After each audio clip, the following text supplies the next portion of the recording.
Seberapa mengerikan perang terowongan Vietnam. Begitu prajurit Amerika ini menjulurkan kepalanya, lehernya tiba-tiba berubah menjadi tusuk sate dan cairan muncrat keluar.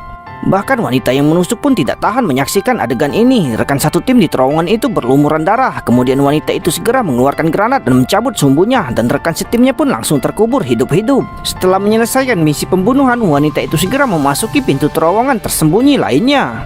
Untuk berperang, orang Vietnam menggali banyak terowongan rumit di dalam hutan karena orang Vietnam berukuran lebih kecil. Mereka dapat bergerak bebas di terowongan dan memasang mekanisme serta perangkap di mana-mana yang menyebabkan banyak masalah bagi prajurit Amerika. Karena mereka tinggi, mereka tidak bisa bertarung di terowongan sempit. Untuk secara khusus menghadapi peperangan bawah tanah Vietnam, Amerika secara khusus membentuk pasukan khusus berbadan pendek yang disebut pasukan terowongan. Pada hari pertama, para rekrutan tiba di medan perang. Komandan memperlakukan mereka dengan kejam. Para prajurit melihat ke pohon dan melihat seorang prajurit Vietnam didorong jatuh oleh seorang veteran.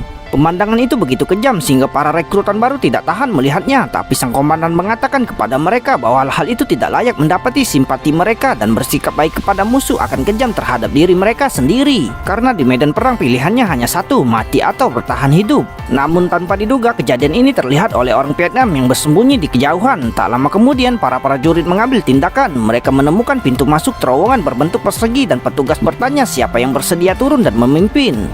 Seorang prajurit baru yang ingin meraih prestasi militer menerima tugas itu. Rekan-rekannya menatap dengan kagum, tapi hanya perwira itu yang menatapnya dan menggelengkan kepala. Akibatnya, kurang dari setengah menit setelah ia turun, mereka mendengar suara tembakan dan teriakan.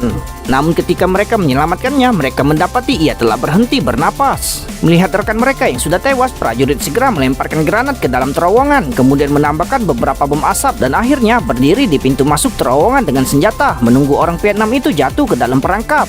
Tapi setelah menunggu lama tak ada pergerakan, kedua prajurit itu memutuskan untuk turun dan mencari tahu apa yang sedang terjadi. Tak lama setelah merangkak masuk, mereka menemukan perangkap yang ditanam oleh orang Vietnam. Prajurit itu dengan hati-hati membongkar ranjau dan terus merangkak maju. Namun setelah menaiki hanya 2 anak tangga, mereka menemukan jalan keluar di atas kepala mereka. Tapi mereka tidak tahu bahwa wanita itu telah menunggu di pintu masuk dengan senjata runcing untuk waktu yang lama.